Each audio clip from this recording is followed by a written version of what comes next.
Hola, ¿qué tal? Bienvenidos, bienvenidas. Esto es una charla en vivo del Partido Revolucionario de los Trabajadores que se llama Hablemos de Revolución. Eh, la idea surge como respuesta, en realidad como necesidad de responder una serie de preguntas que se formularon a lo largo de las charlas y clases que estuvimos dando por YouTube. Nos pueden encontrar en nuestro canal de YouTube que se llama PRT Argentina. También tenemos una página de Facebook, PRT Argentina también. Si no, en Instagram estamos como PRTARG. También existe una página de Instagram que se llama El Combatiente, donde subimos videos y publicamos la revista del partido. Así que bueno, hoy estamos acá con Claudio, con el Pampa, con Eduardo y con Laura. Laura va a funcionar como moderadora junto a mí. Yo estoy trabajando en los aspectos técnicos. Eh, Así que bueno, nada, vamos a trabajar una serie de preguntas y cuestiones con respecto a la crisis del capitalismo, con respecto a la organización de los trabajadores, con respecto bueno, a una serie de cosas que nos parecen importantes y que vienen a resolver dudas que se habían presentado anteriormente. Así que bueno, ahí Laura les va a contar un poco más. Buenas tardes, compañeros. Saludamos también a compañeros y compañeras que están ahí presentes en las redes sociales. Vamos a arrancar poniendo como la vara un poco alta y vamos a hablar un poco, que es el puntapié inicial, sobre la crisis estructural del capitalismo. Bueno, buenas tardes, compañeras, compañeros, Laura, Agustín. Bueno, sí, es una vara alta, pero está bien, yo creo que está bien empezar por ahí, porque hay mucha confusión cuando se habla de crisis del capitalismo, porque hay dos tipos de crisis. Hay una crisis económica estructural, que es la base material de una crisis política y es también algo que la burguesía se ha encargado de molestar, de introducir piedras en el camino, cuando quiere confundir lo que es una crisis, digamos, coyuntural, como la que atraviesa hoy el capitalismo, el sistema capitalista, en lo económico, una crisis muy profunda, y trata de diluir lo que es la crisis estructural del sistema capitalista. Entonces, sobre la base de esa confusión cabalga y políticamente nos han querido convencer en estos meses de pandemia que la culpable de todos los males económicos es la pandemia.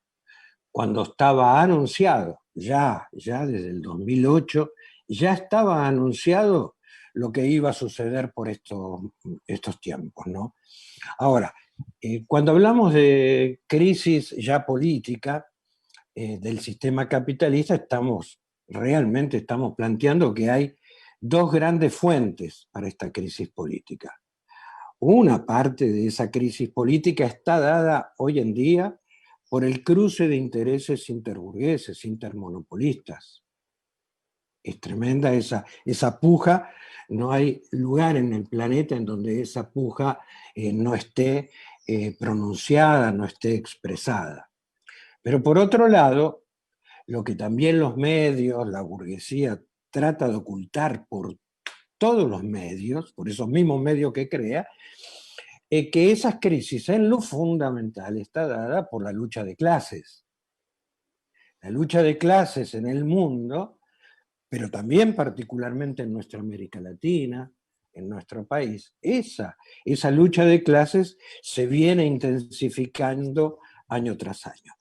Podríamos decir que esa lucha de clases a partir de la crisis del capitalismo del 2008, de esa crisis cíclica, podríamos decir que se introduce un gran elemento, podríamos decir determinante, que es el comienzo de la aparición de la clase obrera, particularmente industrial, en las grandes luchas y acontecimientos internacionales.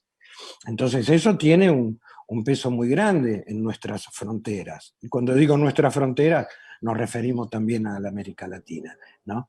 En ese sentido, hablamos de crisis del capitalismo de esa crisis estructural en lo económico en estos dos planos y en lo político en estos dos planos. Perfecto. La siguiente pregunta podría ser si los problemas se resolverían con una distribución más justa de la riqueza ante este marco del que nos hablaba el compañero. Bueno, sí, buenas tardes a todas las compañeras y compañeros que estén conectados. El tema de la riqueza, en primer lugar, lo que tendríamos que aclarar y tener muy en cuenta es que toda la riqueza social que se produce en el mundo, y por supuesto en nuestro país también, es producto del trabajo humano, ¿verdad? Es decir, la riqueza es la riqueza que producimos cada uno de nosotros cotidianamente trabajando en una empresa industrial, de servicio, de comercio. Es decir, la pandemia dejó muy claro que esa fábula del capitalismo que dice que los robots van a reemplazar a los trabajadores es absolutamente falsa. Durante varias semanas el problema era que el mundo estaba parado porque los trabajadores no podían ir a producir y evidentemente el problema era que justamente allí no se estaba generando ningún tipo de riqueza, ¿no? A partir de ahí tenemos que saber, pensar que en el modo de producción capitalista, una de sus contradicciones fundamentales es precisamente que la riqueza es producida cada vez más socialmente y la apropiación de esa riqueza es, vale la redundancia, apropiada cada vez más individualmente, es decir, cada vez un sector más pequeño de la oligarquía financiera mundial se apropia de esa riqueza y eso también lo podemos comprobar año tras año con los informes que aparecen que reflejan esta apropiación mundial de la riqueza producida por los trabajadores y los pueblos del mundo. Entonces, históricamente, el problema de la distribución de la riqueza en el sistema capitalista siempre ha dependido de la lucha de los pueblos, de la lucha de los trabajadores y de la organización de los trabajadores. Allí donde la lucha ha conquistado derechos y ha conquistado todo tipo de reclamos, ese ha sido el producto de poder, entre comillas, mejorar la distribución de la riqueza, porque también es falso que lo que dice el capitalismo, lo que dice la burguesía, de que la riqueza primero se produce y después graciosamente la burguesía la va a repartir. Eso es absolutamente mentira. La riqueza producida socialmente es apropiada y para poder acceder a conquistas de esas porciones de riqueza en el sistema capitalista, históricamente, repito, fue la lucha la que hizo posible eso, ¿no? Bien, tomando esto que decía el compañero, según la burguesía, ¿no? Se necesitan capitales para que haya inversiones y trabajo para toda la población. Pero huele como a gato encerrado, como quien dice. Bueno, esa me la tiraron a mí. ¿Qué tal a todos los compañeros y compañeras que están escuchando ahí? En primer lugar, el único que genera riqueza es el trabajo, ¿no? El trabajo es el que genera el capital, ¿no? Entonces nos hacen ese cuentito de las inversiones. Imaginémonos nosotros, por ejemplo, que una empresa transnacional invierte $1 en Argentina, es para llevarse 3, no viene a ser una obra samaritana, digamos, ¿no? En ese sentido, vamos ahí a la esencia de lo que es la explotación capitalista, que es la reproducción del capital, ¿no?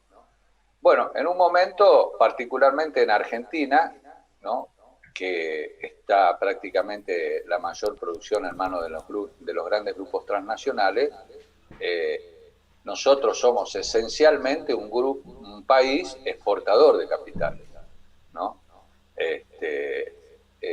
Entonces, esa mentira de que necesitamos inversiones, en realidad es una gran disputa política de los diversos grupos económicos mundiales, que de acuerdo al gobierno de turno beneficie más o menos a determinados intereses, ¿no? Entonces, la gran disputa es esa.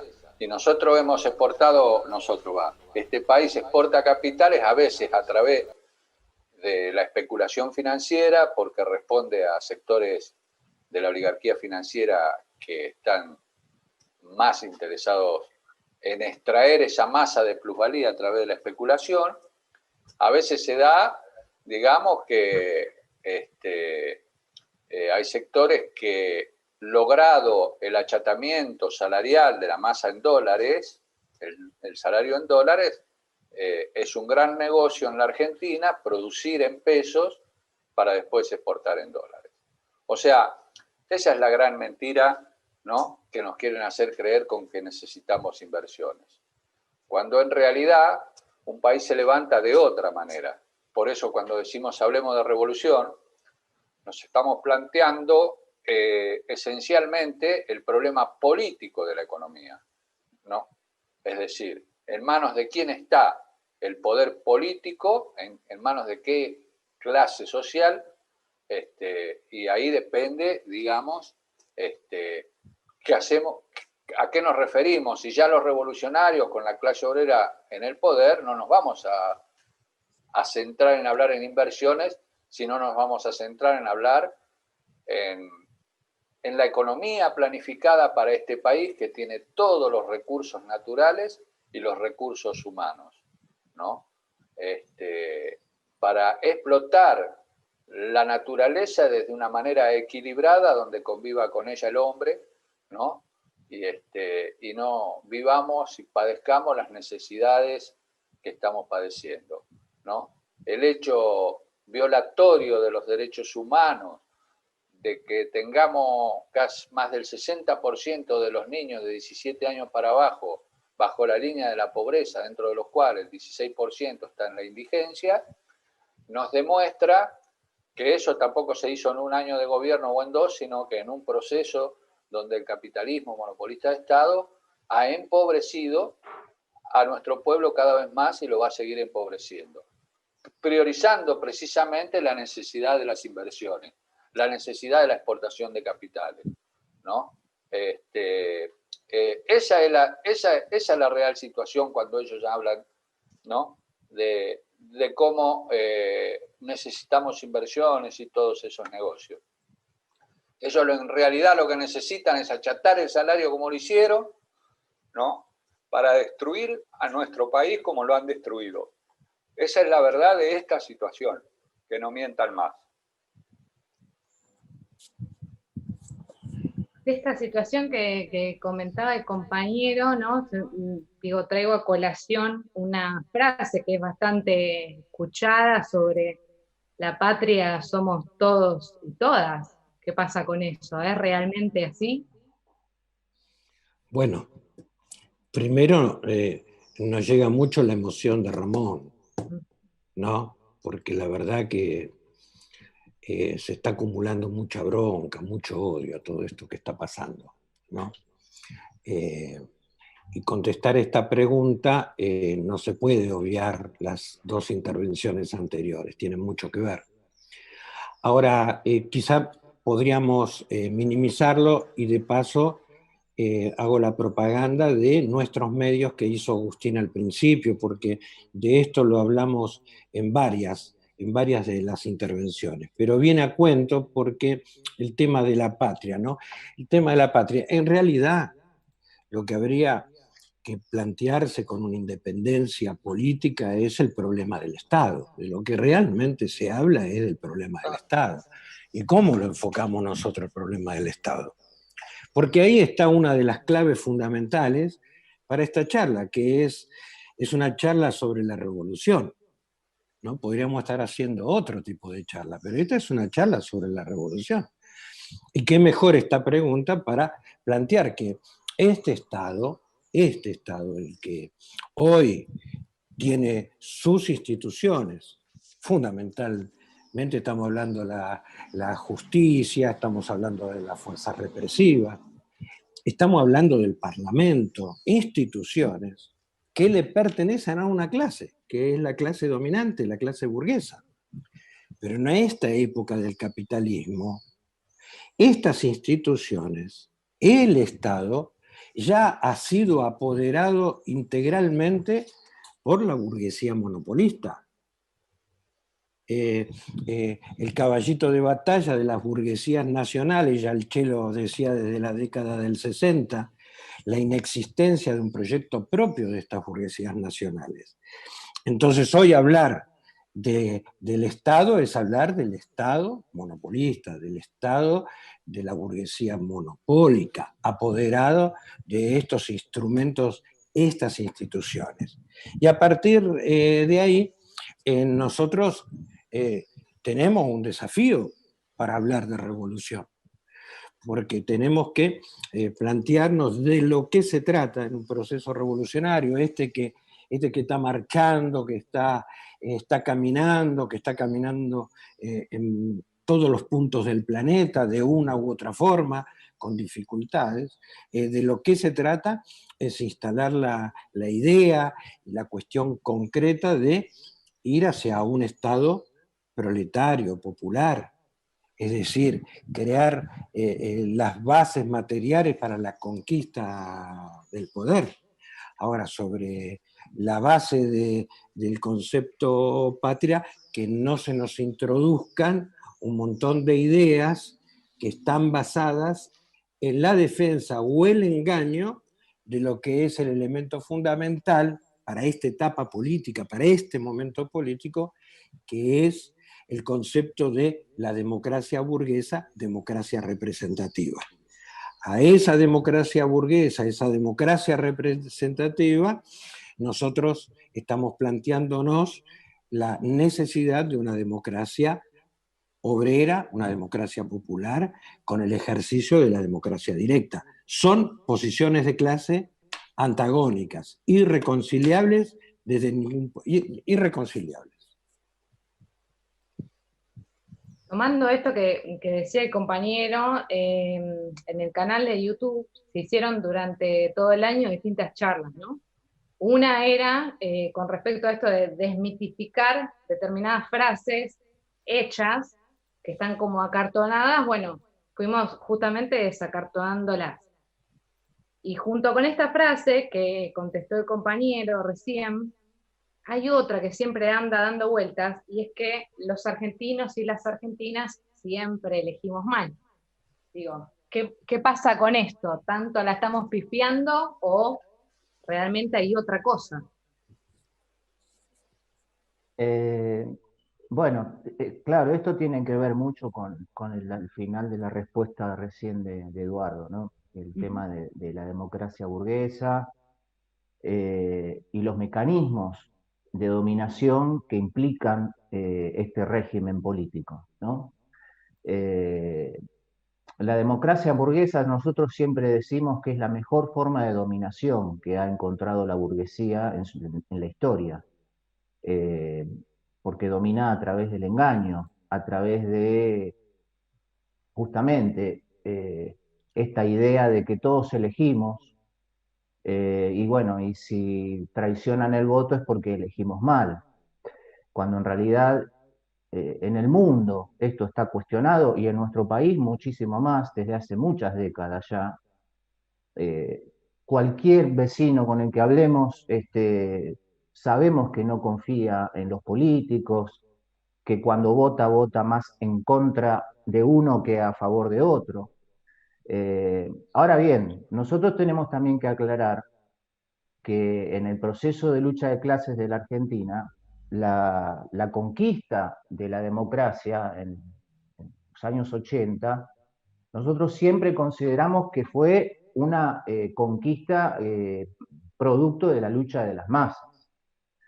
También ahí nadie nos regaló nada con respecto a derribar la dictadura fascista que se instaló en el 76 y poder acceder a la democracia.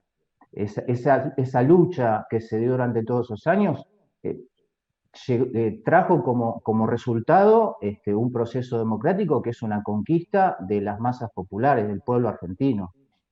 Eso lo tenemos que tener muy claro porque son derechos políticos que hemos adquirido, que hemos conquistado y que tenemos que seguir defendiendo y profundizando, porque esto se da en la sociedad en general, tal vez no tanto así en las empresas monopolistas, sobre todo en las fábricas. Allí la democracia no estaría funcionando muy bien, sino más bien todo lo contrario. Pero a partir de esa conquista del pueblo argentino, se produjo luego también lo que recién mencionaba Eduardo, un proceso en donde se profundizó la apropiación por parte de los monopolios de todos los resortes del Estado. No solamente los económicos, sino también y fundamentalmente los políticos. Y al mismo tiempo, la injerencia o directamente la representación abierta ya de los partidos políticos de distintos sectores, hablamos de los partidos políticos del sistema, por supuesto, burgueses, de distintos sectores o facciones de los monopolios. Es decir, ningún partido político hoy en la Argentina que tenga la historia que tenga de los partidos burgueses hoy representa intereses populares, representa intereses de las facciones de los monopolios que se han apoderado de los mismos. Entonces, el problema de elegir bien o de elegir mal es una falsa opción, porque, repito, nosotros como pueblo no tenemos la libertad para elegir, porque todo está maniado, todo está viciado de legitimidad desde el momento en que el Estado y los partidos políticos del sistema están cooptados, están, podríamos decir, abordados desde los intereses de los grandes intereses monopolistas. Entonces, el proceso de lucha que se dio en los 80 tuvo un derrotero que llega hasta hoy, en donde, repito, las masas populares, si bien siguen votando, porque es hoy por hoy todavía, y tenemos que decirlo, la principal vía de participación política que tiene el pueblo, no están eligiendo, sino que están optando siempre el mal menor. Y desde allí, digamos, es que nosotros nos proponemos profundizar o incentivar otro tipo de democracia que es la democracia obrera, ¿no? Si me Acá nos están permitís, escribiendo un minuto. Nos están mandando saludos desde Reconquista de Santa Fe, desde Mendoza, desde Rosario, de Villa Constitución, de Córdoba, de Corrientes. También nos manda una organización que se llama Alternativa Obrera Independiente. Les mandamos un saludo grande a todos y todas las compañeras que nos están escribiendo y les recordamos que pueden dejar sus preguntas y sus comentarios en las publicaciones y trataremos de responder al final del vivo. Y nada, continúa Ramón, discúlpame que te interrumpí. No, está perfecto. No, yo quería agregar una cosita nada más a la exposición de Claudio con el tema, el gran enfrentamiento que vivimos hoy desde el punto de vista ya de las metodologías, si se quiere, es el enfrentamiento entre la democracia representativa y la democracia directa. Ese es el gran enfrentamiento que es en esa etapa histórica hoy se pone más en blanco sobre negro. ¿Por qué? Porque ya no solo estamos hablando de los procesos electorales a los gobernadores, a presidentes, a legisladores, a todo eso, sino que se replica la democracia representativa en la mayor parte de, entre comillas, organizaciones populares, en las organizaciones, en las fábricas, el sindicalismo precisamente, ¿no? Donde la réplica es la democracia representativa, Después más adelante vamos a hablar de otras cosas en relación a la sociabilización de la producción y la relación directa que hay entre las nuevas formas de organización. Pero ya la democracia obrera, la democracia directa, no estamos inventando nada, es una práctica que vino haciendo la clase obrera ya desde la Comuna de París, ¿no? Pero hoy se pone todo más en blanco sobre negro por la agudización de esa crisis política que hablaban los compañeros al principio, ¿no? Por eso para nosotros es fundamental ese debate. Ese es un enfrentamiento que nosotros tenemos en la fábrica, donde nuestros compañeros batallan constantemente contra burocracias de todo tipo de color. Ojo. No alcanza con ser honestos, ¿no? Sino que el replicar la democracia burguesa adentro en el seno de la clase obrera se constituye también en una traición, no sé si en una traición, pero sí en un error donde choca directamente, digamos, con esa aspiración democrática de los trabajadores, ¿no? Quizás uno de los emblemas de la lucha antiburocrática hoy en las fábricas y en otros lugares de trabajo es esa gran batalla, ¿no?, de contrarrestar en la fila de la clase obrera la democracia representativa. Bueno, eso quería agregar nada más. Bien, gracias, Ramón. Pero habiendo hecho esa caracterización, creo que sería importante desarrollar por qué el PRT, por qué el partido dice ideológicamente la burguesía nos lleva mucha ventaja. Bueno, yo diría ¿Más claro? una cierta ventaja. Bien. Nos lleva una cierta ventaja. Vamos positivo, dale. Sí, tal cual. Porque nosotros en estas intervenciones, ¿no?, que han planteado los compañeros, cómo se abrió la charla, hacemos el acento en la crisis política que tiene la burguesía. Ese es un punto flaco de la burguesía, porque no es solamente en el plano internacional la crisis política, tiene una crisis política acá, en nuestro país. Los países vecinos, los países de América Latina, crisis políticas enormes. Y decíamos que esas crisis políticas están dadas fundamentalmente por la lucha de clases en los pueblos.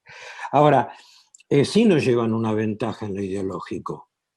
Es una ventaja, yo diría de que es una ventaja que hace 30, 40 años ellos lograron avanzar decididamente sobre 3, 4 pilares fundamentales para sostenerse como clase. Ellos atacaron de entrada la existencia y para eso llamaron a filósofos, intelectuales de alta alcurnia, para definir la desaparición de la clase obrera. Y se animaron a decir de la clase obrera industrial, además, ¿no? Cuando en realidad desde la década del 80 a nuestros días, si ha habido algo muy expuesto, fue miles de millones de nuevos proletarios. Ustedes fíjense la masa proletaria en China, masa proletaria en la India, ni que hablar del sudeste asiático, México, Brasil. Estamos hablando que se proletarizaron masas enteras. Imagínense el significado de todo esto, como decía en un momento Ramón, los procesos estos abruptos como de la pandemia que traen un proceso de concentración y descentralización, arrojan al vacío, arrojan al proletariado a nuevos miles de millones. Y esto lo vamos a ir viendo con el correr de los meses, con el correr de los años. Pero ellos sostuvieron y sostienen la desaparición de la clase obrera como tal. No importa de dónde sale la riqueza, eso lo veremos más tarde. Detrás de eso metieron otro contrabando, y en nuestro país lo metieron con todo, en nuestro país. La desaparición de la necesidad de la construcción de un partido revolucionario, con la ideología del proletariado. Y en eso se hizo una gama de grises.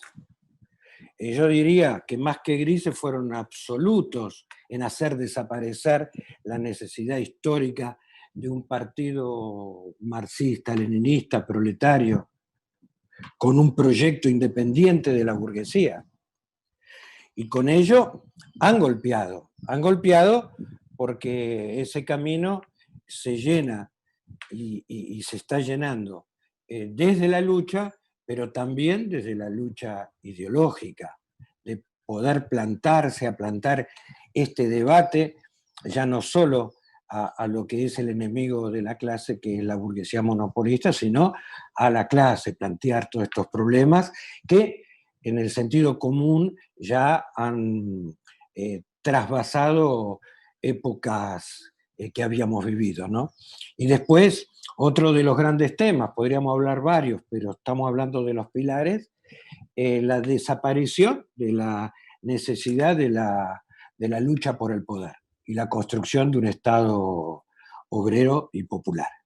Eso han trabajado seriamente, trayéndonos un poco a colación en las dos últimas exposiciones, trayéndonos a colación de que no hay otro camino que mejorar el capitalismo.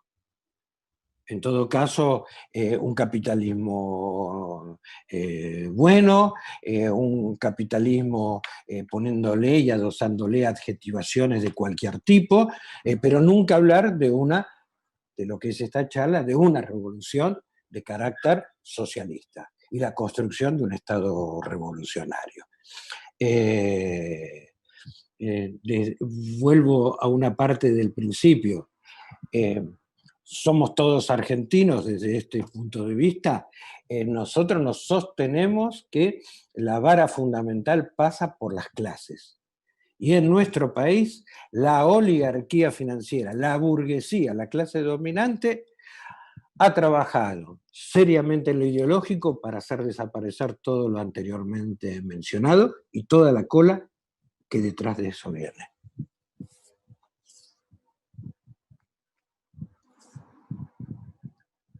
Bien, antes de pasar a la siguiente pregunta, que me parece que va a tener bastante tela para cortar, voy a acercar otros saludos cálidos, perdón que los lea, pero así no me olvido.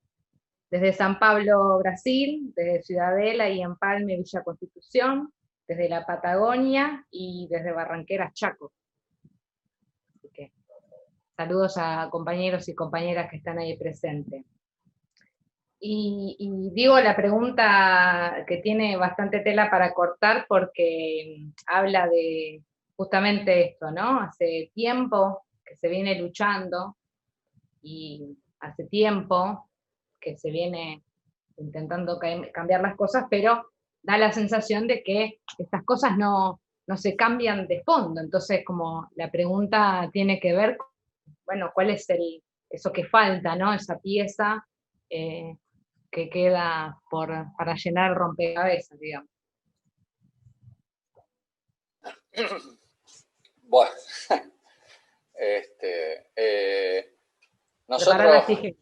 nosotros, no, antes nos decían, cuando estábamos dando los primeros pasos en política, nos decían los compañeros, nuestros grandes dirigentes,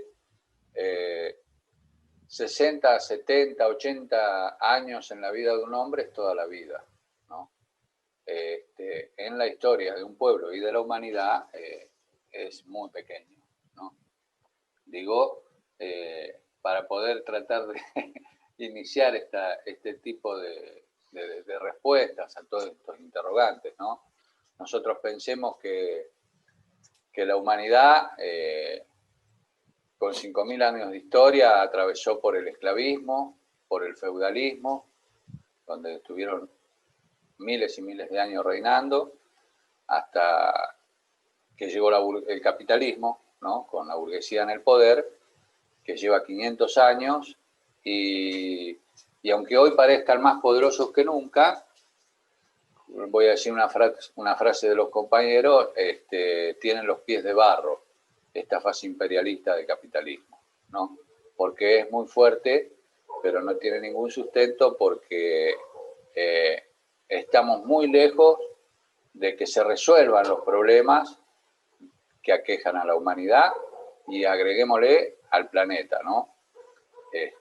Donde cuando hablamos de la naturaleza, a veces hacemos mal en separar los recursos naturales del hombre, ¿no? Porque la naturaleza es toda esa humanidad de miles de millones de empobrecidos, ¿no? Donde, qué sé yo, hay 21 personajes en el mundo que poseen el 50% de la riqueza de todo el planeta. Imaginémonos lo desquiciado que está y putrefacto este sistema capitalista, ¿no? Ahora bien, acá, particularmente en nuestro país, los intentos revolucionarios, la lucha de la clase obrera particularmente, es un ejemplo, ¿no? A lo largo de toda su historia, ¿no? Pasando por la fundación de las primeras organizaciones de masa, sindicales, ¿no? Pero después pasamos por la Semana Trágica, la Patagonia Rebelde, ¿no? Las gestas de luchas que hubo en todos esos intervalos donde, y bueno, hasta que incluso el 17 de octubre, la resistencia peronista, los cordobazos, los tucumanazos, los correntinazos, es decir, todos intentos donde la clase obrera afloraba con un entusiasmo muy grande hacia la lucha, donde la impronta de la Revolución Cubana, la gesta del Che en Bolivia, etcétera, ponían sobre el tapete por primera vez en la historia argentina el problema de la lucha por la revolución, por la toma del poder. Y ahí es donde surge nuestro partido, ¿no? Que va a poner este planteo en la escena de la lucha de clase. Ahora bien, todos sabemos que fue derrotada, digamos, obviamente que nuestro partido no fue el único, hubo toda una serie, hubo un alzamiento revolucionario en la Argentina, ¿no?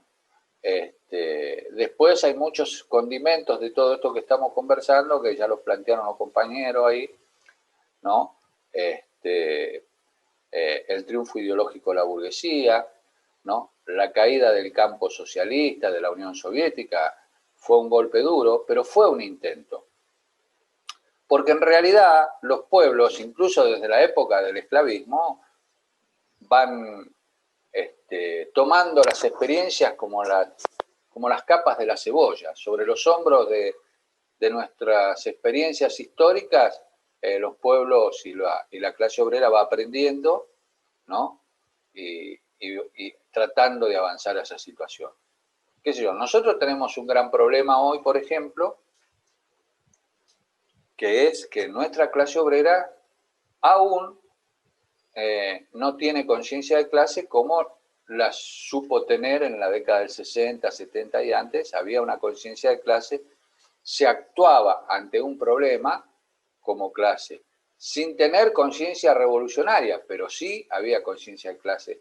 Esa es una gran batalla, es una gran tarea que tenemos los revolucionarios y los jóvenes proletarios en las fábricas y las vanguardias, ¿no? Porque aparte no pensemos que la conciencia se da leyendo un librito. La conciencia, la experiencia que hacen las masas, y la conciencia también viene a partir de la labor de los revolucionarios, la labor política adentro en el seno del pueblo, ¿no?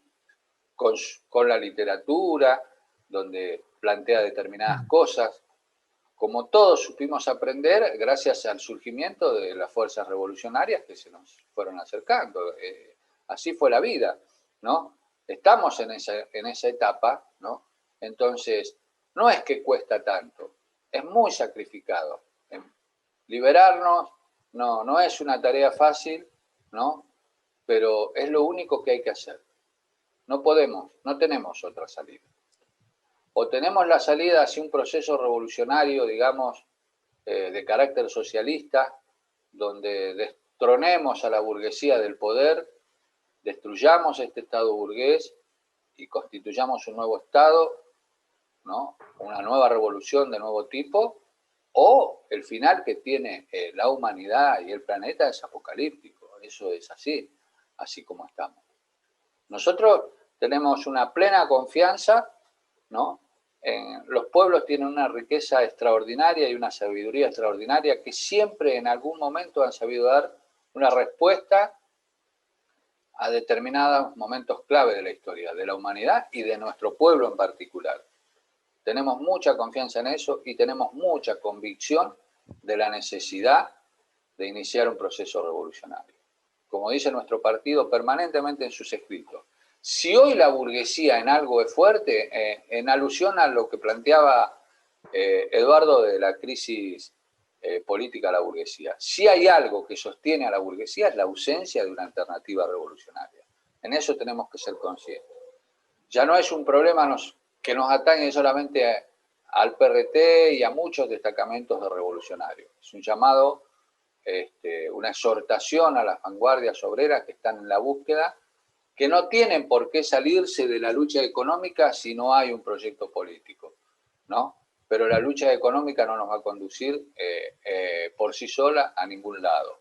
Nos va a conducir la lucha económica y la lucha política, donde la lucha económica esté supeditada al proyecto revolucionario de la toma del poder, ¿no? Esos son los grandes desafíos que tenemos encima, los revolucionarios, ¿no? Esa es nuestra gran tarea y ese es el gran compromiso de los jóvenes, de los nuevos jóvenes obreros que despuntan con aspiraciones libertarias de revolución, ¿no? Entonces, ¿es difícil? Sí, es difícil, ¿no? Pero no estamos luchando contra cualquier cosa, estamos luchando contra una dominación que en última instancia es una dominación de 5.000 años, ¿no? ¿No? Aunque el capitalismo lleve 500 años. Y esas tareas, y eso nos explica.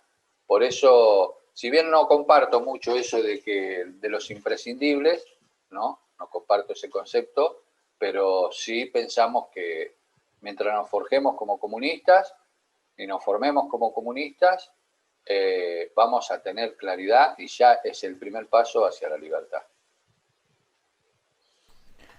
Te hago una pregunta, Ramón, justamente en consonancia con lo que estás explicando, que me parece muy revelador, ¿no? La relación que hay entre la conciencia y la lucha, ¿no? Cómo en realidad no es que la conciencia llega primero, sino que hay una relación dialéctica entre una cosa y la otra.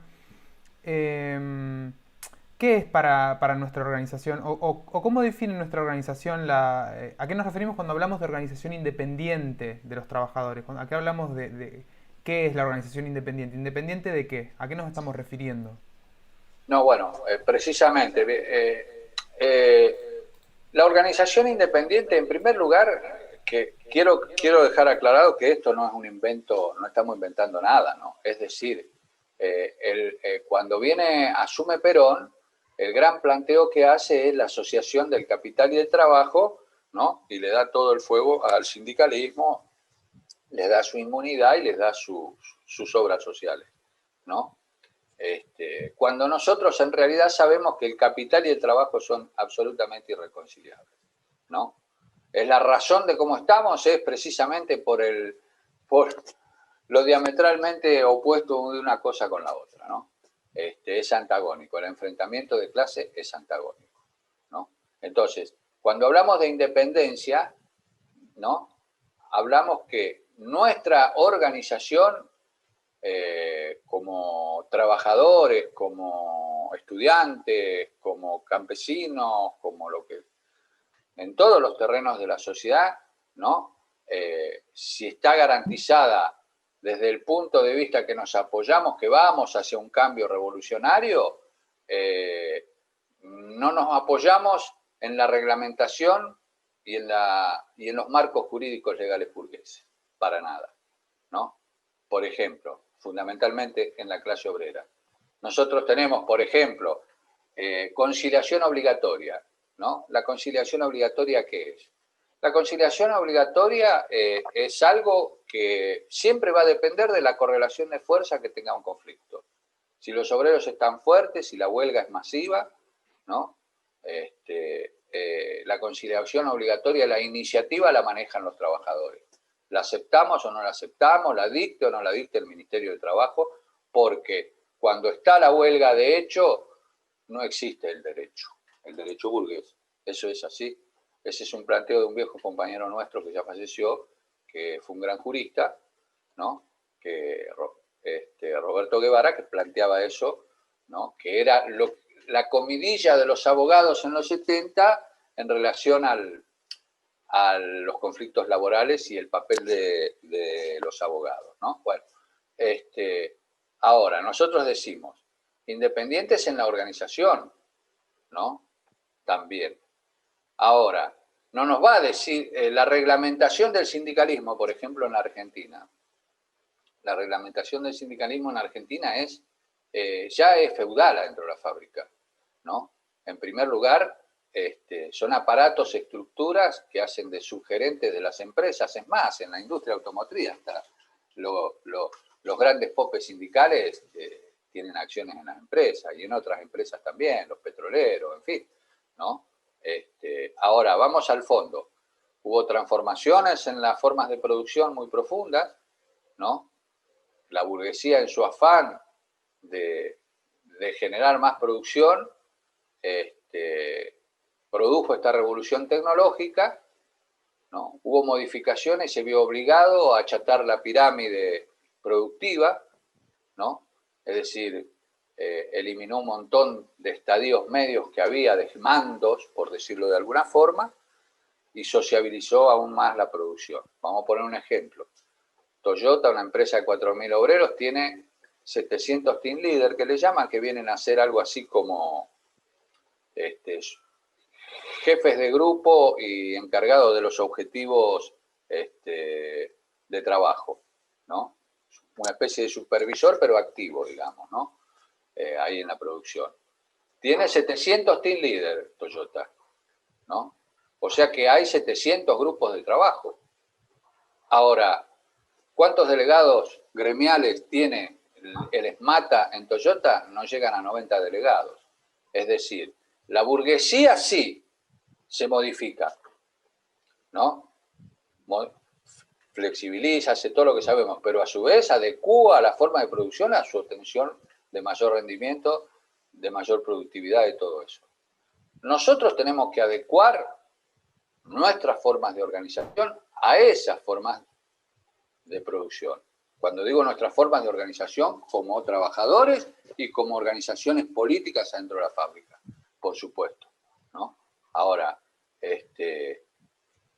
eso es independencia, porque de ninguna manera el establishment político burgués y el sindicalismo que tenemos nos va a brindar en bandeja esa situación, ¿no?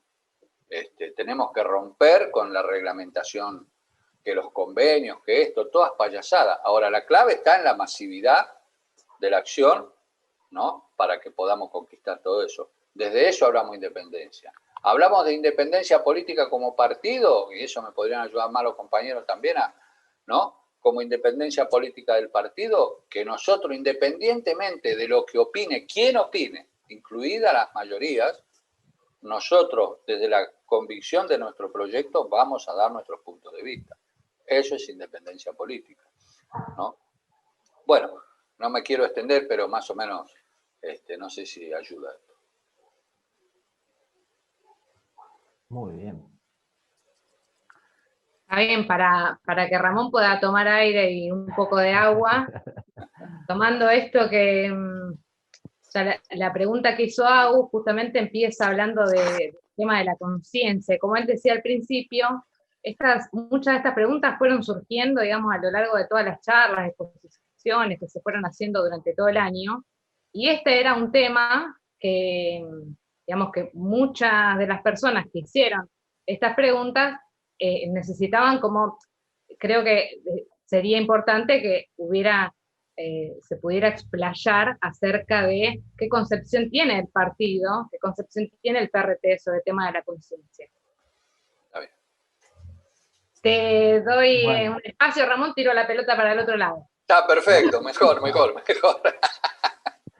vamos a darle un descanso a Ramón. Muy bien. Mirá, justamente el problema de la conciencia y de la lucha es una de los ejemplos más palpables de esto, de cómo la burguesía impone el sentido común, digamos, ¿no? Así se llama popularmente.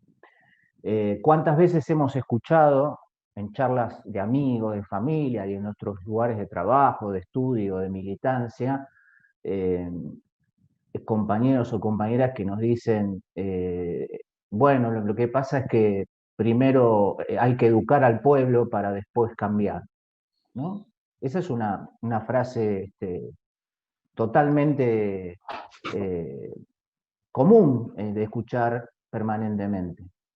Y esa frase en realidad encierra toda una concepción de lo que es la ideología burguesa, ¿no? La ideología que nos dice que primero está la idea y después está la acción. Y nosotros, los revolucionarios, los marxistas-leninistas, pensamos exactamente al revés. El ser humano se produce y se reproduce en la sociedad a partir de las relaciones sociales que entabla, y por lo tanto, primero está la acción y después está la conciencia. Esto llevado a lo que es la lucha política, la lucha de clases, ya algo mencionó Ramón y creo que también Eduardo anteriormente, nosotros creemos que es fundamental para la educación política de las masas, ¿no? Que las masas luchen, porque a través de esa lucha es como esa experiencia propia, esa experiencia que no es que nadie se lo ha dicho, o aunque se lo haya dicho, las masas hacen por sí mismas, es la que ayuda a elevar un nivel de conciencia política cuando se enfrenta a un patrón, cuando se enfrenta a medidas de algún gobierno. El caso más emblemático incluso en estos días es la lucha por el aborto, por la interrupción legal del embarazo, como bien se llama la ley, en donde todo un movimiento de masas desde hace décadas viene haciendo una experiencia en donde va sintetizando a través de la lucha las posibilidades que tiene para llevar adelante un reclamo, una conquista, ¿no? Que es una conquista de todo el pueblo.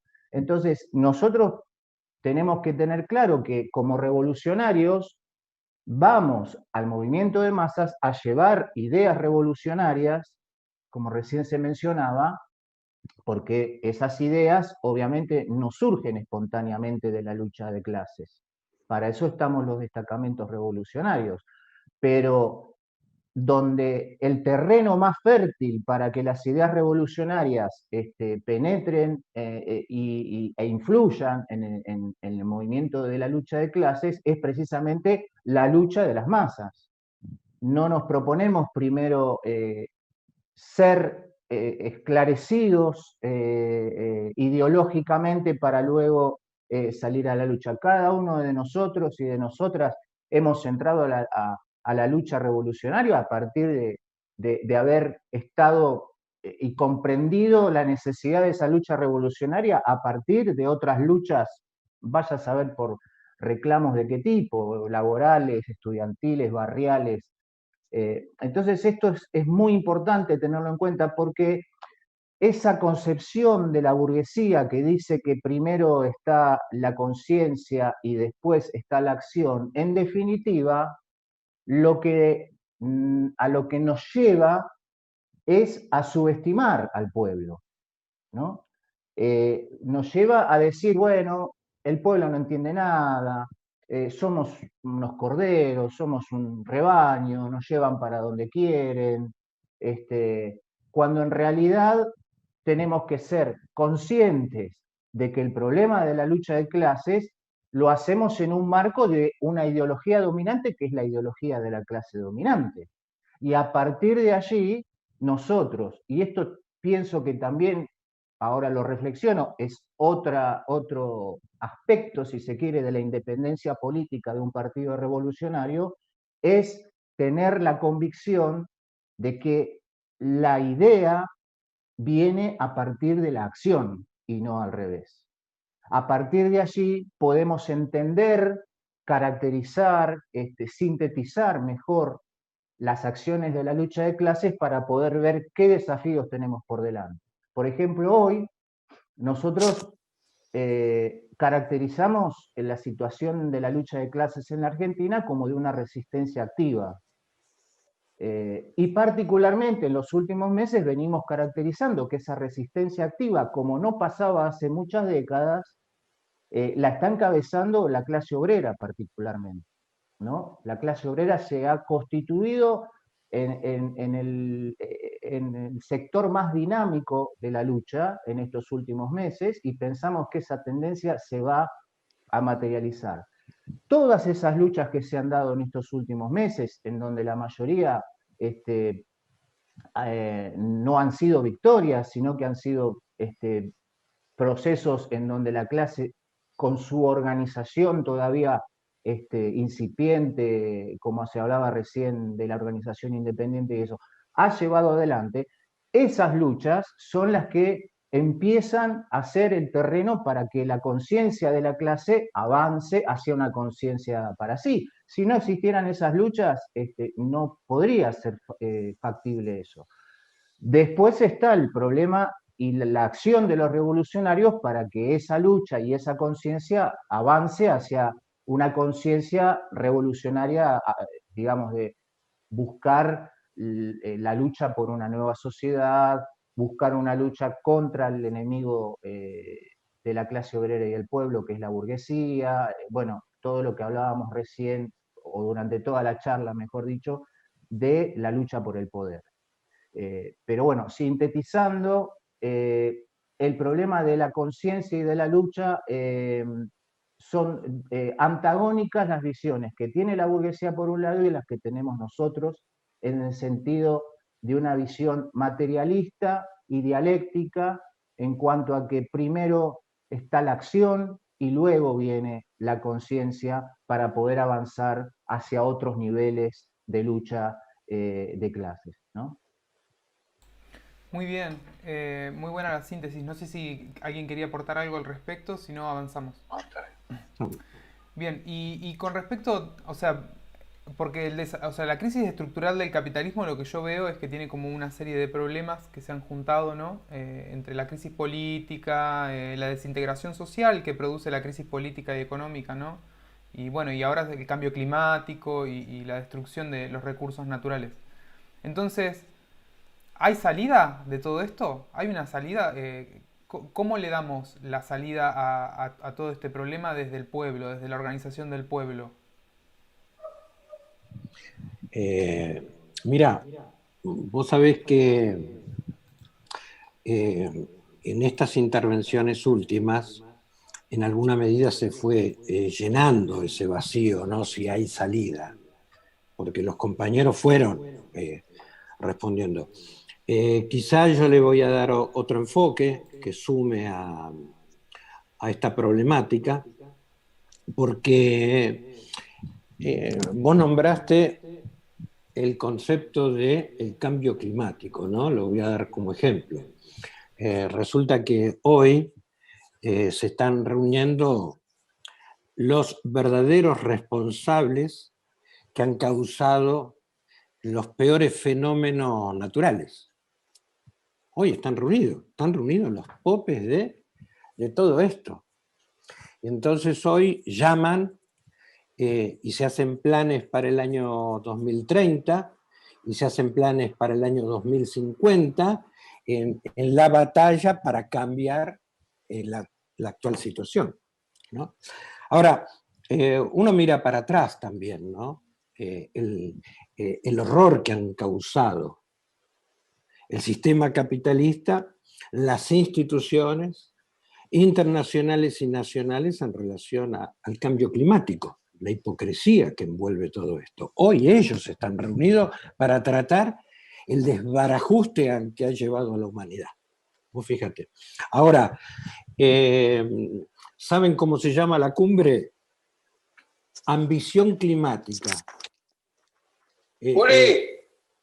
Parece que es algo verdaderamente ambición climática, ¿no?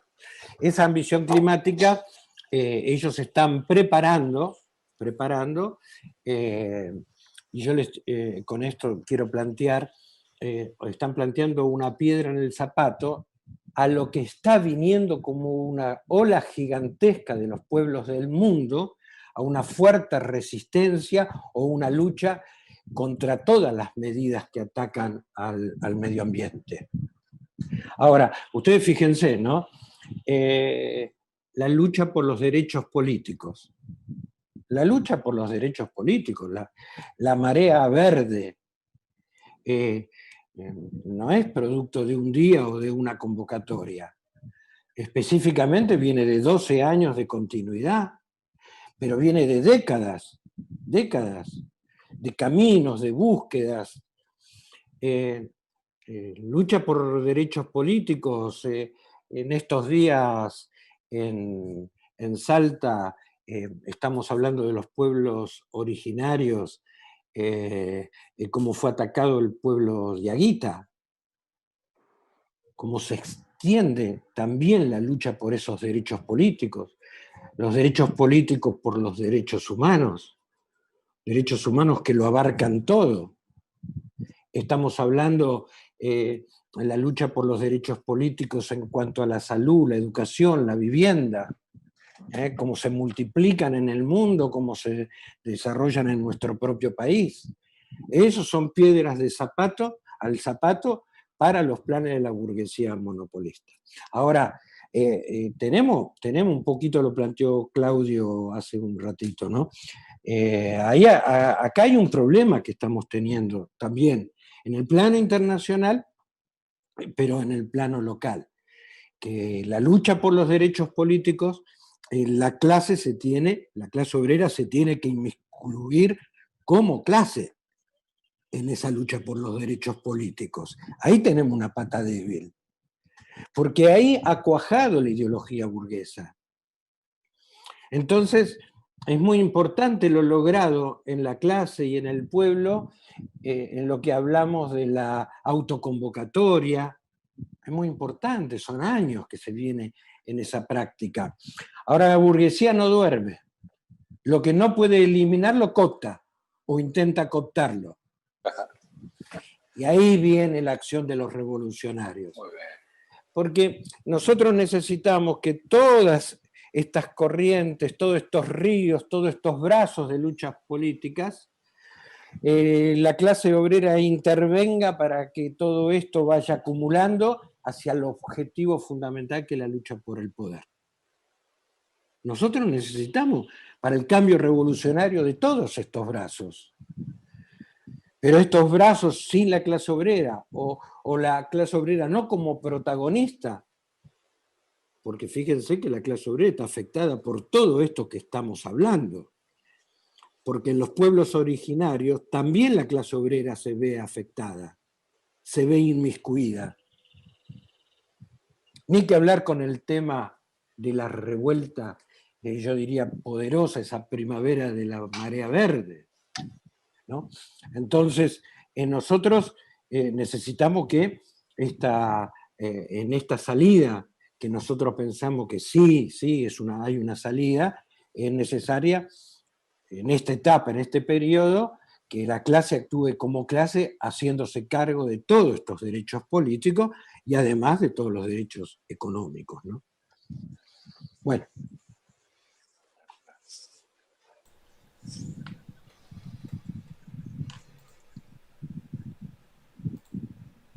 Una pequeña pausa para sumar algunos saludos más antes de continuar con la siguiente pregunta. Y envían saludos de General San Martín, Chaco, México, Pontevedra, Mar del Plata, Aedo, zona sur de Buenos Aires, Plotier, provincia de Neuquén. Así que abrazos para los compañeros y las compañeras. Y Bien. retomando un poco lo que contestaba Eduardo, hay otra de las frases o estas cosas que se vienen diciendo hace tiempo también, que tiene que ver con, habiendo explicado esto, ¿no? De la lucha, la organización, digo, dicen que la revolución es un sueño que queda como allá lejos, inalcanzable, que no se va a dar nunca, que se necesita un liderazgo, una guía que la lleve adelante para poder llegar a ese objetivo. Y ante esto, ¿cuál es la concepción del PRT? ¿Cuál es la concepción del partido?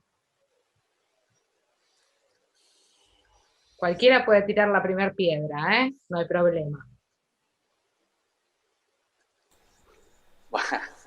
Ya hemos hablado bastante, ¿no? Pero, ¿Qué pregunta? no, la revolución, yo voy a ser cortito esta vuelta, le voy a dejar a los compañeros que, ¿no?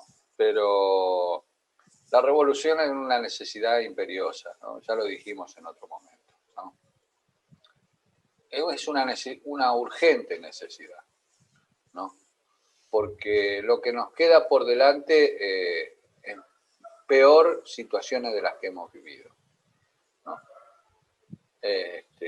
No va a destrabar nada esto. No quiero caer en esa discusión teórica importante y todo de si el desarrollo de las fuerzas productivas está frenado o no en esta situación, pero sí, en lo concreto,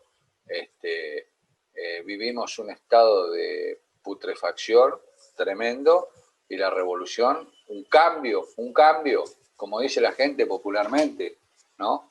Un cambio que ponga patas para arriba esta situación, entonces ya no es un problema de, o sea, utópico es que pensar que con estos sistemas, sobre todo los de las teorías posibilistas, ¿no? Nosotros vamos a encontrar una vida feliz socialmente feliz. Eso es lo irreal, ¿no? Lo real, nuestros sueños, son que solamente desde un proceso liberador de la clase obrera y el pueblo en esta lucha revolucionaria que venimos planteando en esta charla, es un gran desafío, lleno de dificultades, de dolorosas incluso dificultades, ya lo sabemos, ¿no? Pero es el único camino que nos queda. Yo me atrevo a eso. Vos sabés, Ramón, te voy a culpar de que me robaste una idea. No, de verdad. Muy bien, porque mientras que estaba hablando Ramón, se caía de maduro lo que planteó, ¿no? Que en realidad nos dieron vuelta la tortilla, porque nos dicen que los revolucionarios somos idealistas. Y el vocabulario común de gente honesta, de gente que quiere una vida digna, dice, bueno, pero lo que ustedes dicen es, ¿cómo se llama? Es un idealismo, está bien, pero es idealismo, ¿no? Y nos dieron vuelta a la tortilla, porque en realidad lo que es el puro idealismo, pensar que el sistema capitalista va a traer soluciones a los pueblos del mundo, y a nuestro pueblo en particular. Eso sí que es un idealismo puro, ¿no? Porque, No, está bien. Son los responsables de esto. Son los responsables de esto. Ellos han creado todas las condiciones históricas para que cada vez la pasemos peor. Y ellos después en la ideología nos meten de que es idealismo el pensar en la revolución. Y el pensar en la revolución es algo material, como bien dijo Ramón, es una necesidad histórica. No es la necesidad de un grupito que se reúne para hacer una revolución, ¿no? Hay una necesidad histórica que lo requiere. Ahí vuelvo a recomendar los documentos que tenemos en la página, porque ahí hay muy buenos fundamentos para explicar esto. Ahora yo lo llevo directamente al plano político hoy. la necesidad histórica en este momento histórico en donde es necesario materializar las fuerzas de la revolución. Materializar las fuerzas de la revolución es trabajar, pero codo a codo en la construcción del partido revolucionario, codo a codo en la unidad que nazca bien de abajo y se vaya materializando en fuerzas orgánicas de la revolución, en fuerzas políticas, bajo el sello de este concepto que estamos planteando, el trabajo al lado de la máquina, con los compañeros que están cotidianamente a nuestro... De ahí viene el verdadero poder, la gestación del poder y la materialización de esas fuerzas. Y sobre esa base, levantar bien esta consigna de que la democracia directa se opone a la democracia burguesa, la democracia representativa. Y que eso hay que militarlo, eso hay que organizarse políticamente para destrabar la historia. En eso, bueno, yo haría esa suma al planteo del Flaco, ¿no? Sí, para sumar un poquito nada más, porque la verdad ya está todo planteado, solamente me gustaría agregar algo que nosotros muchas veces en el partido mencionamos y que siempre tenemos que ir a nuestra propia historia también, ¿no? Para reafirmar estas convicciones que muy bien los compañeros han planteado. Eh, hay una carta que le escribe San Martín a Juan Martín de Pueyrredón cuando está preparando el ejército allí en Mendoza, el ejército que iba a cruzar los Andes, en donde le pide recursos económicos, pertrechos, bueno, un montón de cosas. Pueyrredón le manda muy poquito y le contesta esa carta más o menos diciéndole, bueno, lo que usted quiere hacer es imposible, ¿no? Y San Martín le responde, bueno, es imposible, pero es absolutamente necesario. Eh, Así como nuestros libertadores y tantísimos revolucionarios y revolucionarias que han abonado la historia de la lucha de clases, en particular en nuestro país, nosotros vamos con esa convicción. La revolución es una necesidad, porque está muy bien ya planteado, los males del capitalismo los vivimos cotidianamente, desde el momento en que pisamos la calle y no sabemos si nuestros hijos, nuestros nietos, los peligros que, o sí sabemos, mejor dicho, los peligros que corren, y toda la cantidad de injusticias que cotidianamente vivimos en nuestros lugares de trabajo, de estudio, de vivienda, de todo tipo. Esas injusticias que las provoca la burguesía, no las va a resolver la burguesía, las va, obviamente que van a ser resueltas desde el punto de vista revolucionario cuando la clase obrera y el pueblo se organicen y derroten a esa burguesía que es la responsable de estas calamidades. Entonces, desde ahí nosotros tenemos esa convicción de plantearnos que hay una necesidad y por supuesto que hay una posibilidad de hacer la revolución y de llevarla a cabo, y nosotros como partido, como destacamento, aportar en todo lo que podamos y estamos dispuestos a aportar para que eso sea posible. Yo quisiera agregar una cosita. Ahora que estamos terminando, da ganas de empezar. De empezar. No sí, estamos sí. terminando igual, ¿eh? Bueno, Guarda. Todavía, muy bien. compas, todavía faltan las preguntas. Tienen pie. Hay varias Bueno, entonces preguntas que son muy importantes y centrales. Así que dale, avanzá igual, Eduardo. voy a ser muy breve porque lo otro es más Frank. importante de lo que viene, ¿no?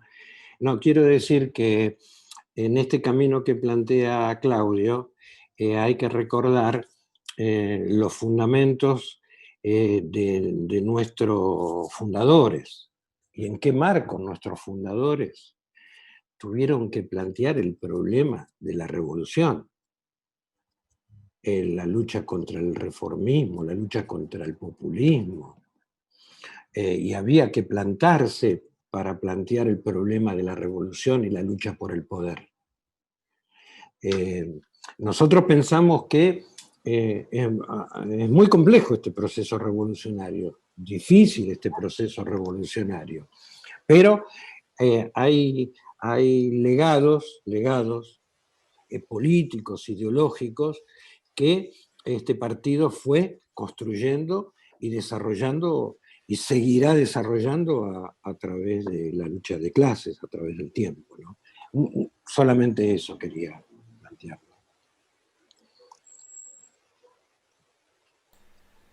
Bien, bueno, si les parece, avanzamos con un par de preguntas que nos están dejando en el chat. Voy a mirar un poquito.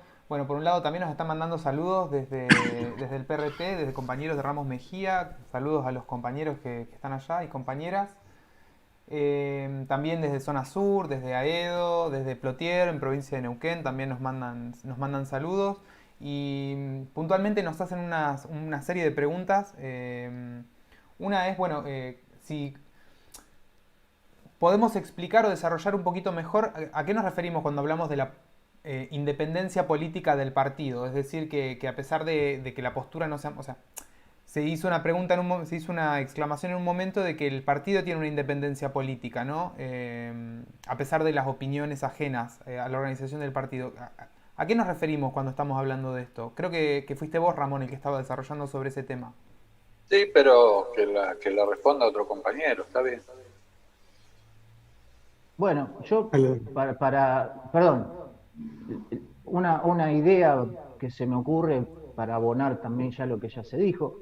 Nosotros, un partido revolucionario que representa los intereses históricos de la clase obrera, asumimos que tenemos una ideología propia, que es la ideología del proletariado, el marxismo-leninismo. Esa es una base material básica, valga la redundancia, para plantearnos que un partido revolucionario tiene que tener una independencia política, porque todo lo que analiza y lo que construye y lo que toma iniciativas lo hace desde los intereses y desde la ideología de la clase obrera, que repito es el marxismo-leninismo, obviamente adaptado a las condiciones políticas materiales de cada situación concreta. A partir de allí es que la independencia política del partido nosotros la vemos en todos los niveles de la construcción.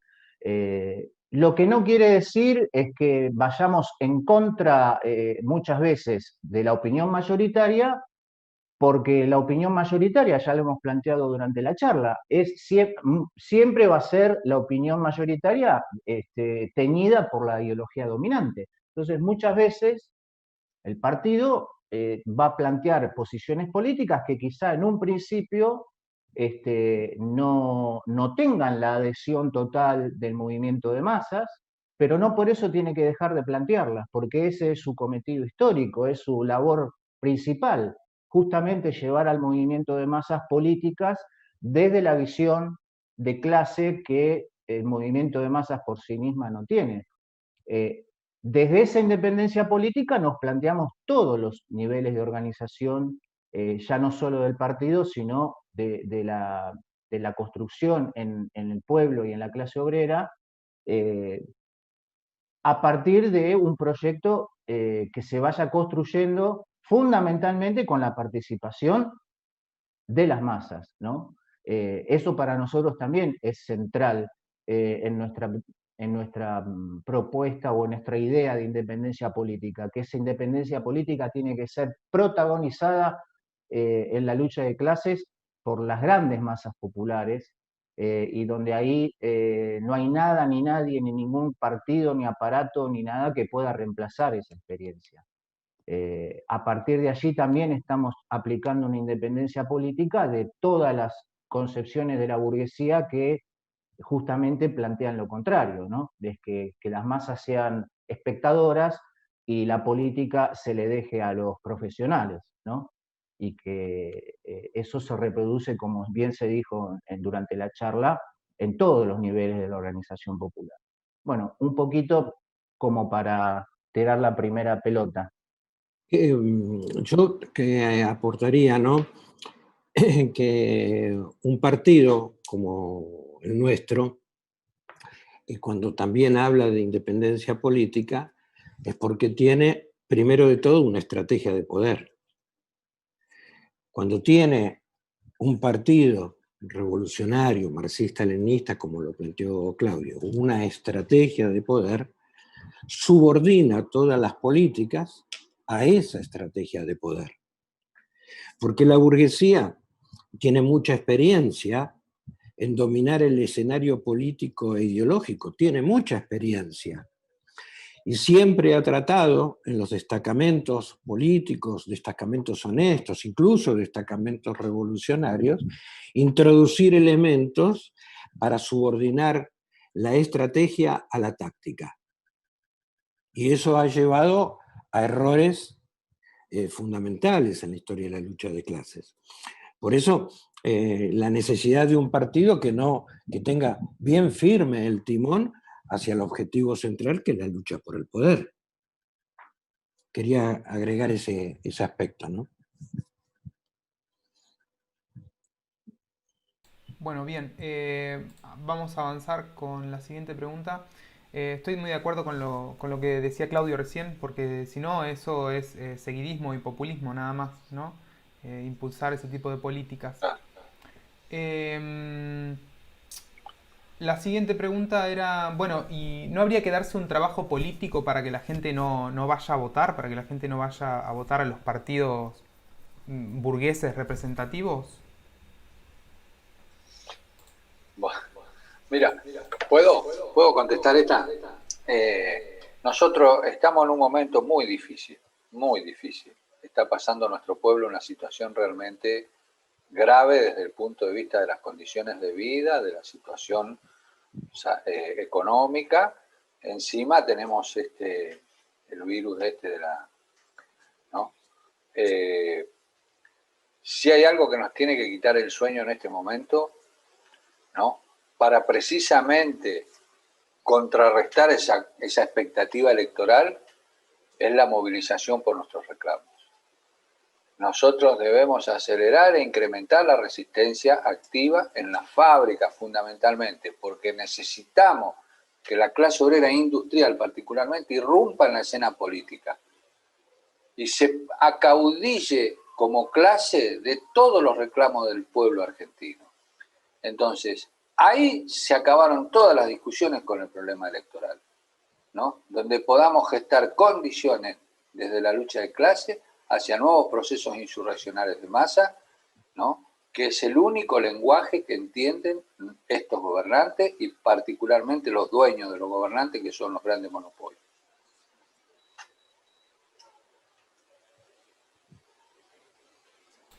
Bueno, y hay una siguiente pregunta muy importante que me parece que tiene que ver muchísimo con el contexto político actual y histórico, ¿no? Que está sucediendo en Latinoamérica, que es, bueno, hay levantamientos masivos en Perú, en Chile, inclusive en Bolivia, aunque fuera para defender el proceso electoral, o en Colombia.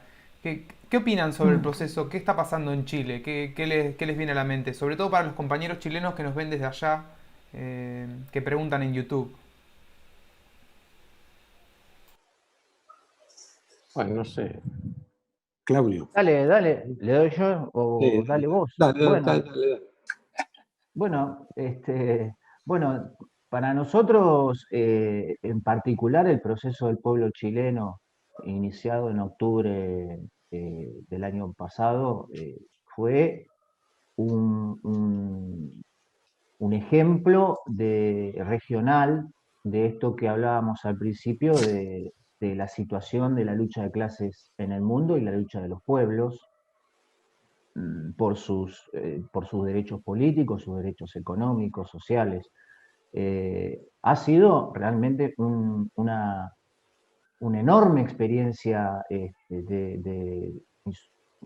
de movilización y de lucha de ese pueblo, que para nosotros es, por supuesto, bienvenida con los brazos abiertos. Es más, siempre estamos tratando de conocer cada vez más esa experiencia de forma más directa, desde compañeros y compañeras desde allí que nos puedan ilustrar sobre eso, porque evidentemente todos tenemos que aprender de la lucha de todos, ¿verdad? Lo que sí pensamos que esto ratifica lo que venimos diciendo, lo de Chile, vos nombraste a Agustín, Colombia, Perú, Guatemala, el propio proceso en Bolivia, es que las masas en el planeta y en particularmente en América Latina están en una búsqueda constante de ampliar sus derechos políticos, fundamentalmente. A partir de allí está la posibilidad de que fuerzas revolucionarias organizadas puedan influir en ese proceso político para darle a esas luchas un horizonte de lucha por el poder contra el régimen dominante, contra el régimen burgués. Que eso ya es otra cantar, digamos, otra situación, pero desde el punto de vista de la lucha de clases mundial, y repito, en nuestra región, todas esas experiencias son para nosotros muy positivas. Es más, alimentan inclusive el estado de ánimo de nuestro propio pueblo, que quizá en otras etapas fue el que hizo más punta, y hoy quizás se vea un poco por detrás de esas experiencias, pero bueno, así es la lucha de clases, así son los procesos políticos y sociales de los pueblos, y a partir de allí pensamos que tenemos que buscar en cada país cómo esos procesos van avanzando en una lucha política revolucionaria, ¿no? Pero desde ya es una gran experiencia la del pueblo chileno en particular, porque significó la ruptura con un régimen en ese país que venía, como ellos dicen, del régimen pinochetista que prosiguió luego de la caída de la dictadura durante más de 30 años, ¿no? Imaginémonos que eh, eso por sí mismo ya es un avance importantísimo en la lucha de ese pueblo y, repito, en la lucha de los demás pueblos de la región. A mí me gustaría decir algo al respecto, que es que, bueno, hicimos un vivo hace no mucho más de un mes con un compañero que está en la primera línea en Chile, que, bueno, nos comentó un poco sobre la situación, sobre las asambleas territoriales, sobre, bueno, el proceso de intento, ¿no?, del gobierno de llevar por vías legales o vías inclusive parlamentarias, ¿no?, con el plebiscito. Bueno, y la respuesta tajante del pueblo en la decisión de que en el plebiscito no participen los partidos políticos burgueses, sino que participe el pueblo. Bueno, se habló un poco también sobre la cuestión de cómo la burguesía trata de utilizar el plebiscito para acallar las masas, para que éstas no sigan manifestándose en las ciudades y en las plazas.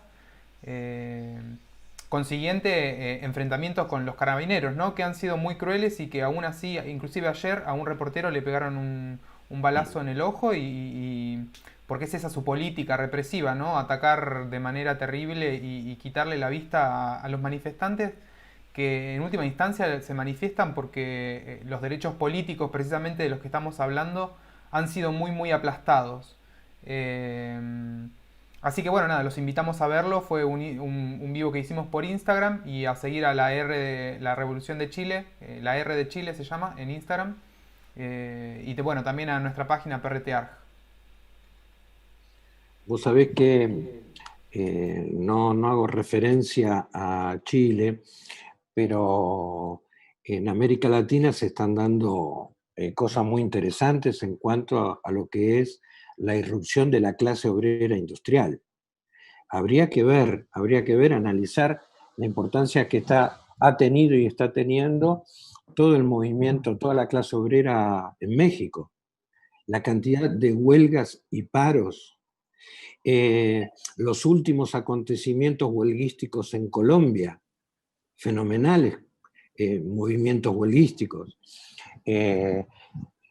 Estábamos hoy leyendo que, y es un llamadito de atención, porque la burguesía esconde todo, pero hoy salió una fricción política bastante grave en el seno del gobierno de Brasil, por el tema de las comunicaciones, en donde ya por arriba, por la superestructura, se habla de un ala ideológica afín a Estados Unidos y un ala que sería un ala militar relacionada a la introducción de otras cuestiones de comunicaciones, más particularmente de China, ¿no?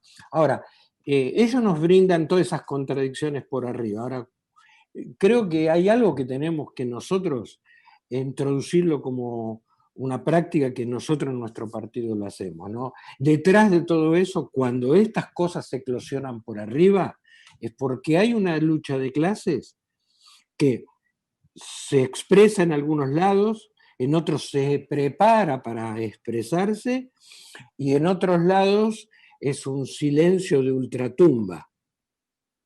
Y entonces estos avisos los tenemos que leer en letra chica, porque estos fenómenos de América Latina, la hago corta,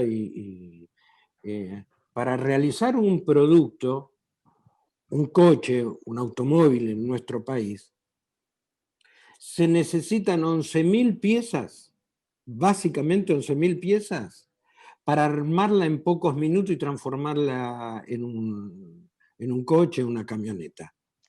De esas 11.000 piezas, vienen de todas partes del mundo.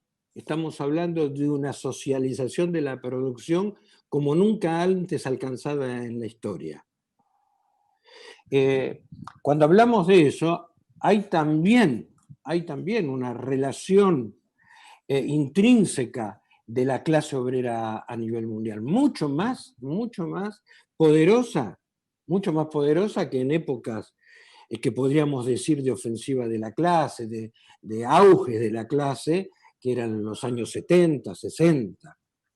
Ahora, siempre aparece el mismo problema, que es las alternativas políticas revolucionarias al sistema, como se van gestando. Y ahí nosotros alentamos todos estos procesos que se vayan gestando, que se vayan armando, que se vayan amasando para los cambios revolucionarios necesarios, ¿no? Buenísimo, compañero.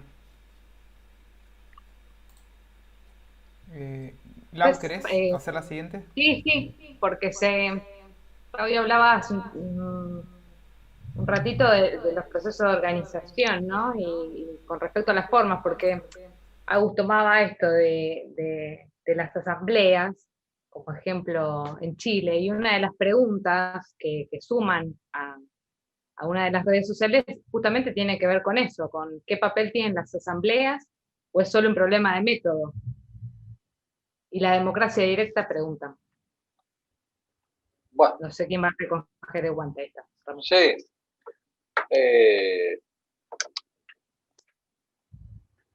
Mira, viene entre la pregunta y lo que acaba de hablar recién el compañero Eduardo, viste, viene justo, porque esa sociabilización de la producción, en última instancia, se va a traslucir, se va a trascender ese orden industrial impuesto, se va a traducir en la conducta de la sociedad en general, del pueblo en general, ¿no?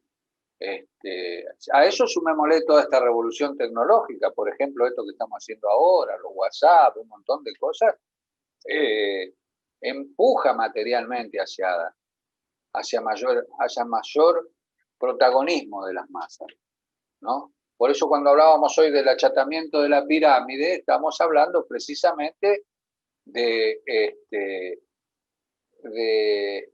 esa famosa sin jefe ni caudillo que se planteaba en el puente de Corrientes, me acuerdo, en el Correntinazo, ¿no?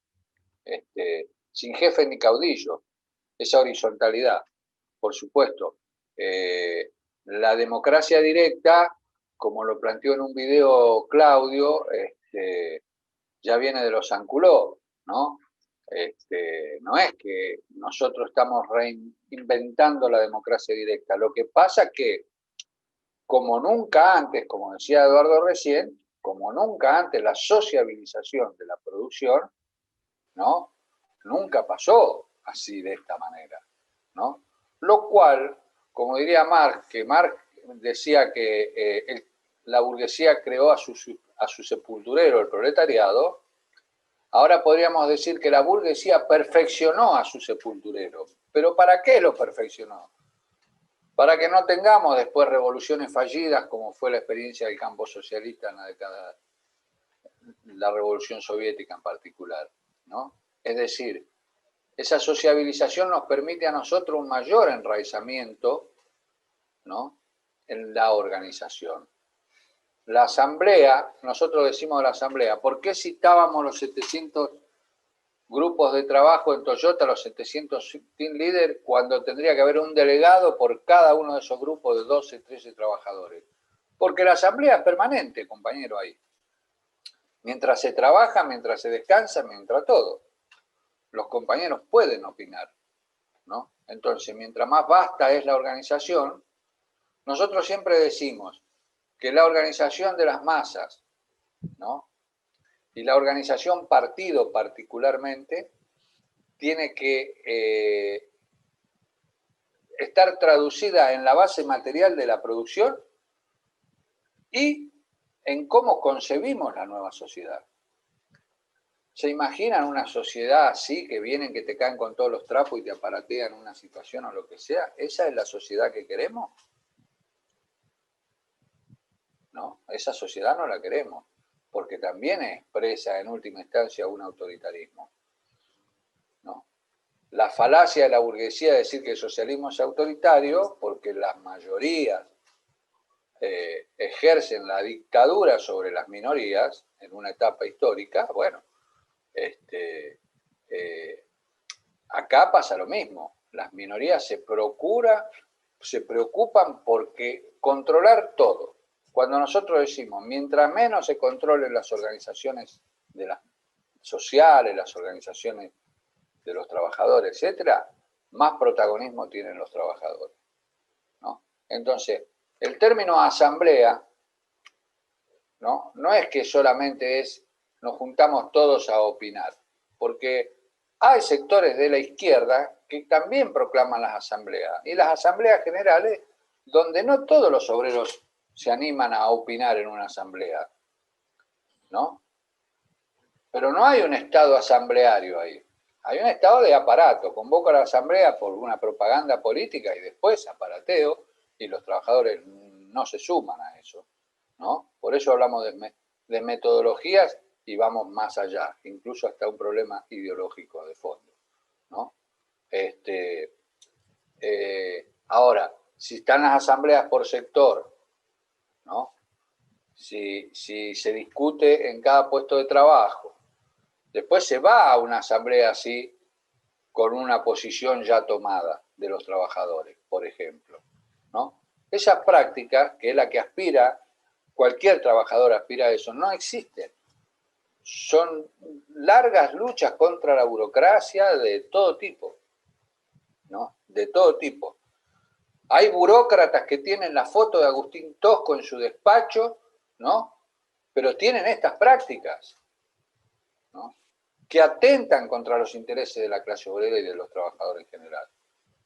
Por eso nosotros levantamos el problema de la asamblea, de la democracia directa, ¿no?, porque pensamos en el enraizamiento de las masas como protagonistas de los grandes cambios, ¿no? No en los partidos como los protagonistas de los grandes cambios. Los partidos tenemos que ser los que orientamos, organizamos la lucha de clase, ¿no? Pero como diría un viejo, un dirigente obrero que ya no está, que fue un gran protagonista, Gringo Porcus, decía, la lucha económica, que es la organización de las masas, es la vía de un tren y la lucha política es la otra vía. Jamás se cruzan. Por ahí transita el tren de la revolución, ¿no? Y Lenin lo decía antes cuando decía que el gran aporte del manifiesto comunista de Marx había fundido en un solo haz la lucha económica y la lucha política de los trabajadores, ¿no? Ahora, eso tan importante, trasladémoslo, ¿no?, hoy a la vida política actual, donde los partidos sienten que si recuperan un cuerpo delegado es de ellos. No, es una herramienta en las masas, ¿no? Naturalmente que lo nuevo que puja por surgir e imponerse convive un tiempo largo con parte de lo viejo. Eso es así, ¿no? No podemos ser tan puristas, pero ojo, lo preponderante es lo revolucionario, hacia donde tenemos que empujar. Muy bien, qué interesante, porque sobre todo la cuestión de la democracia directa es como la lucha política más grande que damos en los frentes, sobre todo, ideológicamente también, por supuesto, ¿no? Porque hay muchos que se dicen socialistas, pero después en las asambleas te callan la boca, como me ha pasado en algunas situaciones. Entonces, lo que hablamos es de la participación masiva del pueblo, la participación masiva de los trabajadores, en igualdad de condiciones, para decidir y tomar decisiones sobre las necesidades en nuestros lugares de trabajo, sobre las necesidades en una escuela, las necesidades de la educación, de la salud, de la comida. Hablamos de eso cuando hablamos de socialismo, no hablamos de tener un líder allá arriba que va a tomar las decisiones, o un partido, una casta burocrática iluminada que va a decidir qué vamos a hacer. No, para nada, hablamos de sindicatos revolucionarios socialistas tomando las riendas de la planificación económica, estamos hablando de otra cosa, estamos hablando de la organización de los trabajadores. Tratando de responder un poco y de terminar de cerrar. ¿Sabe, Agustín? Hay un marco en el que plantea Ramón que fuimos formados, incluso ateniendo, ¿no?, al concepto del capitalismo monopolista de Estado, es decir, cuando los monopolios se encargan y son los dueños de las instituciones. En épocas como estas, de la pandemia, en donde ha sido brutal el proceso de concentración, ¿no? Hay dos tendencias que son antagónicas, dos tendencias políticas que son antagónicas. Por un lado, el proceso de concentración requiere una tendencia hacia el fascismo, a cada vez a mayor concentración política. Ellos necesitan la mano centralizada. Esa es una tendencia histórica. Ahora, es magnífica el otro camino, la otra tendencia histórica, que por todo esto que planteaba Ramón, la tendencia histórica es que los pueblos tienden a mayor democracia. Y no estamos hablando de la democracia burguesa, estamos hablando de la necesidad, incluso el papel de los revolucionarios para asentar esos reales en cuanto a que la tendencia histórica es mayor democracia, y estamos hablando de la democracia obrera, de la democracia revolucionaria, irrumpir con eso que la base material nos está dando con el tema político, el tema revolucionario, hacer consciente que lo que se está haciendo es ya una parte importante, pero hay que hacerlo consciente. Esa es la labor de los revolucionarios, ¿no? Bien, ya estamos capaz que medio sobre la hora, podríamos ir avanzando con un cierre. Hay una preguntita más, no sé si la querés hacer vos, Lau. Y venía, igual no, o sea, ronda un poco acerca de lo que se viene hablando en estos últimos minutos, ¿no? Que tiene que ver con una proyección o la sociedad que necesitamos y por la cual luchamos. Me parece que sería, que está bueno como cierre o como broche, digamos, para coronar este encuentro de hoy, agradeciéndole a quienes estuvieron ahí presentes, como decíamos al principio. Si empezamos con la vara bien alta, tiramos la vara ahora al cuerno y nada, si alguno quiere hablar un poco sobre esto de qué hacer hoy y para la revolución. Bueno, si me permiten ahí los compañeros. Está planteado. Permitido. Miren, primero agradecer a los compañeros presentes que estuvieron aguantando este ratito, ¿no? A ustedes, compañeros, por la labor que han hecho. Realmente no la hicieron muy fácil, realmente ayudaron mucho, porque en realidad estamos avanzando sobre técnicas que no manejábamos tan habitualmente años anteriores, ¿no? Entonces, bueno, jugaron un gran papel para ayudarnos en todo esto, ¿no? Yo diría de que no sé si llamarlo vara alta o vara baja, un cierre, porque yo les diría que más que un cierre, esto recién empieza, ¿no? Nosotros pensamos de que las tareas que tenemos por delante en esta caracterización política que hacemos de resistencia activa, ¿no? La estamos haciendo en una época histórica en donde la clase dominante no es opción para las masas, no da soluciones, y si hay un llamado ferviente es a ser consciente que todas estas luchas por los derechos políticos, todo lo que se está desarrollando a lo largo del planeta, pero particularmente en nuestro país, es enorme en la medida que se introduzcan todas las ideas revolucionarias, todo este amasar de ideas que tienen un norte muy preciso, que es la lucha por el poder y necesariamente la construcción de un Estado socialista. No se puede poner más alta la vara, porque si no sería subestimar todo este desarrollo que hemos hecho durante tantos minutos. Así que con esto, bueno, no sé si los compañeros quieren aportar algo más.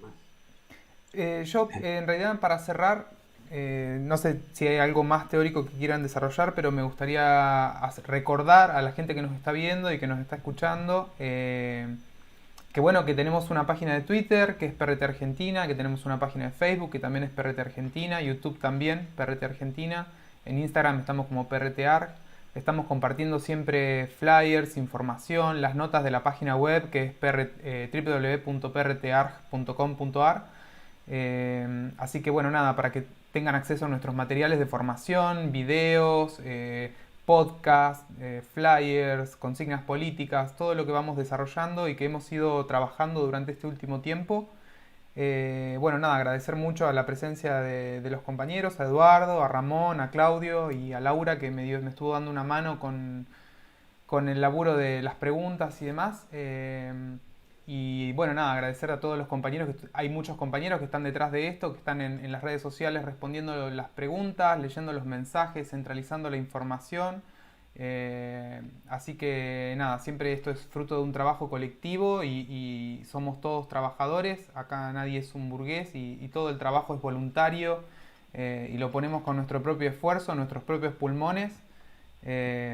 Así que bueno, nada, gracias y un abrazo revolucionario. Esperemos que la pandemia termine de cerrar lo mejor posible a pesar de las condiciones a las que nos somete el gobierno y bueno, los pulpos monopólicos, como les decimos nosotros. Y bueno, y nada, y que el fin de año nos encuentre por lo menos con un poco de descanso y plenitud personal, que es lo que más necesitamos después de un año tan difícil.